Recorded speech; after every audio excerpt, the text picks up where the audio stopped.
C'est un froid glacial qui s'est abattu sur le stade du Clos ce samedi. Coup de chapeau aux équipes et aux supporters courageux qui ont arpenté le tour du stade à Châtes et ailleurs pour soutenir les footballeurs de l'USC. Petite amélioration du climat cependant ce dimanche 23 novembre alors que l'équipe Fagnon recevait Saint-Paul-de-Vars, dans le cadre de la 8e journée du championnat Détroit. Avant match, l'adversaire est 10e au classement, soit 3 rangs derrière l'équipe châtoise. Et les Bleus avaient tout intérêt à décrocher une victoire qui leur aurait permis d'acquérir 3 nouveaux points et d'atteindre ainsi la partie supérieure du tableau. Dommage, c'est sur un score nul 1-1 logique que va se clore cette rencontre. En première période, on retiendra 2 ou 3 occasions de part et d'autre, mais il faut attendre la seconde période et la 60e minute de jeu pour que Caïs Boukari parvienne enfin à ouvrir le score. L'avantage châtois ne durera qu'un instant cependant et les visiteurs vont profiter d'une erreur défensive pour égaliser 3 minutes plus tard. Par la suite, le jeu des Bleus manque de rythme et d'intensité, ainsi auront-ils du mal à s'imposer dans le camp adverse. L'adversaire, lui, profitera de ce relâchement pour tenter de prendre l'avantage. Bien heureusement, la défense locale reste assez solide pour que le score ne bouge pas. Et c'est sur le score de parité 1-1 que cette rencontre se termine. Écoutons coach Lionel Giroud après match. Qu'est-ce qu'on peut dire de ce match? Résultat 1 partout à domicile contre Saint-Paul-de-Vars. Que dire de ce match? C'est un non-match de notre part. On est passé complètement au travers. Pas très bon, donc voilà, on n'a pas grand-chose à dire. Il y a encore du travail et du travail. Merci coach Lionel et bon travail à tous. Et souhaitons une bien meilleure prestation dimanche prochain, 30 novembre, à l'occasion du derby qui se jouera contre l'AS Saint-Latier à 14h30 sur la pelouse latéroise. En levée de rideau de la une, l'équipe réserve avait un défi à relever, puisqu'elle recevait l'équipe du FC 4 Montagnes, seconde au classement et à égalité de points avec l'USC, toujours provisoirement première, compte tenu du match en retard pour d'autres équipes. Et ce match commence de la meilleure des manières pour les Bleus, puisqu'ils ouvrent le score dès la 2e minute de jeu par un but de Paul Dessinges. Très vite, l'adversaire réagit et taquine dangereusement la défense châtoise. Celle-ci restera efficace jusqu'à la 20e minute de jeu où les Verts obtiennent l'égalisation. Ils prennent même l'avantage 2 minutes plus tard sur coup franc. La réaction châtoise ne tarde pas et c'est Latif Demir qui trompe le portier adverse et égalise à la 28e.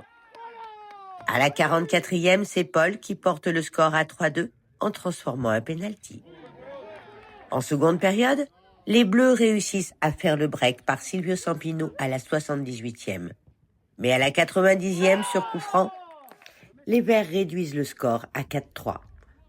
Un temps additionnel de 4 minutes est annoncé par l'arbitre et il suffira aux visiteurs pour ramener l'égalité à 4-4, encore à l'issue d'un coup franc.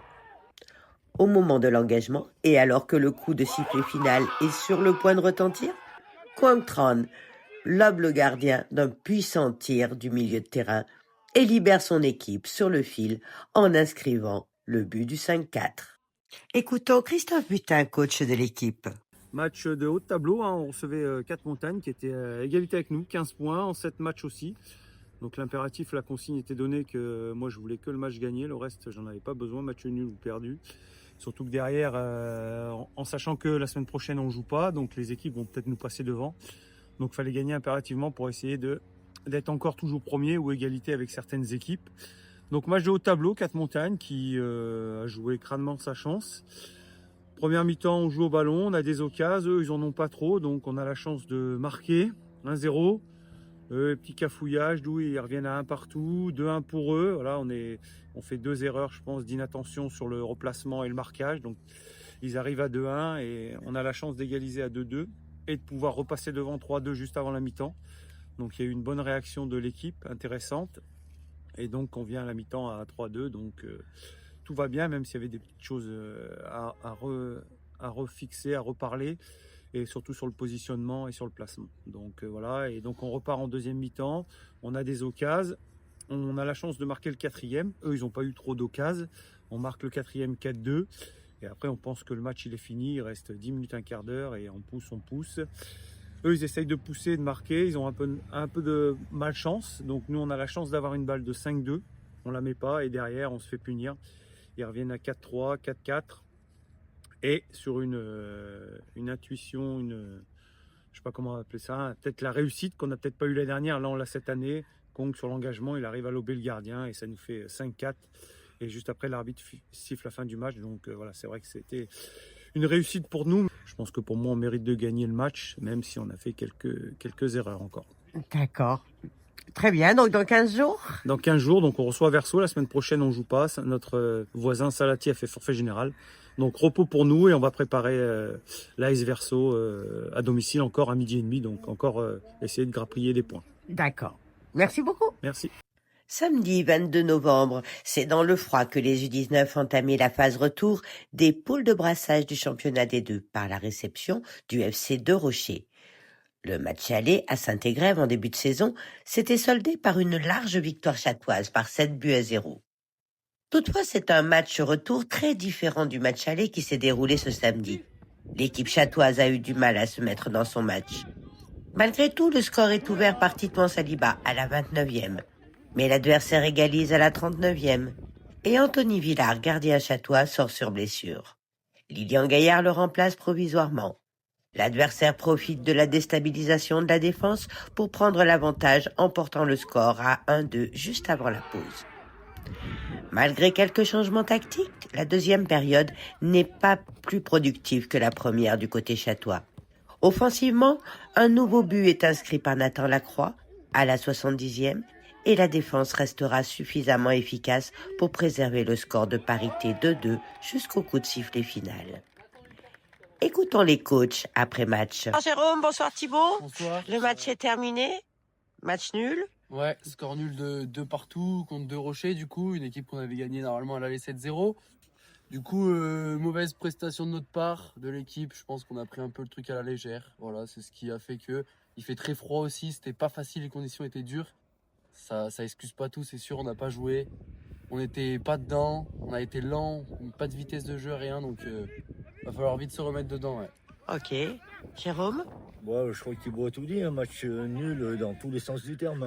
C'est vraiment le terme approprié pour ce match-là. Écoute, il paraît qu'on fait un match dans l'année où on passe complètement à travers. J'espère que c'est celui-là et qu'il n'y en aura pas d'autres parce que là, c'était vraiment des mauvais choix, beaucoup de maladresse, manque d'envie. Et on était complètement absent. Et si on perd, pour moi, c'est même logique parce que même le nul n'est pas mérité. Alors, du coup, on arrive à marquer sur 2 fois où on pose le ballon. Mais derrière, ils ont plus de situations que nous. Et je pense qu'ils méritaient même de marquer leur 3e. À la différence de nous, on ne méritait pas grand-chose aujourd'hui. Donc voilà, on va se remettre au travail. Et la semaine prochaine, on va aller à la Murette avec un autre état d'esprit, une autre motivation. Et ils vont avoir des choses à nous faire voir un peu...